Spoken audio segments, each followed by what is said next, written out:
Hello বন্ধুরা, আজকে আমরা নবম দশম শ্রেণীর সাধারণ গণিতের উৎপাদক বিশ্লেষণ অনুশীলন 3.3 এর কিছু অঙ্ক আমরা করব।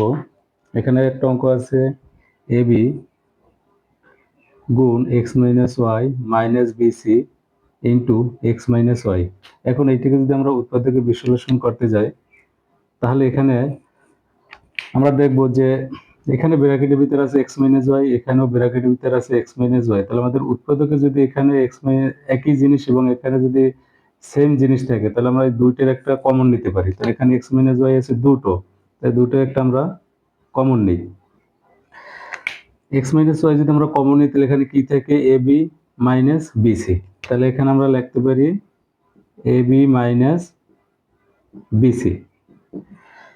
এখন এখানে আমরা একটু লক্ষ্য করি যে এখানে দেখবো যে এ বি মাইনাস বিসি, তাহলে এখানে আমাদের এটা ভিতরে বি আছে, এটা ভিতরে বি আছে, তাহলে এখানে আমরা বি কমন নিতে পারি। তাহলে এখানে থাকে এক্স মাইনাস ওয়াই। এখানে যদি আমরা বি কমন নেই, তাহলে এখানে থাকবে এ মাইনাস সি। এখন আমরা একটু সাজিয়ে লিখতে পারি, এটাই আমরা অ্যান্সার লিখলে হয়, কিন্তু আমরা একটু সাজিয়ে লিখি, বিটা আগে লিখি, তারপর এক্স মাইনাস ওয়াই ইন্টু এ মাইনাস সি। এটাই আমাদের অ্যান্সার।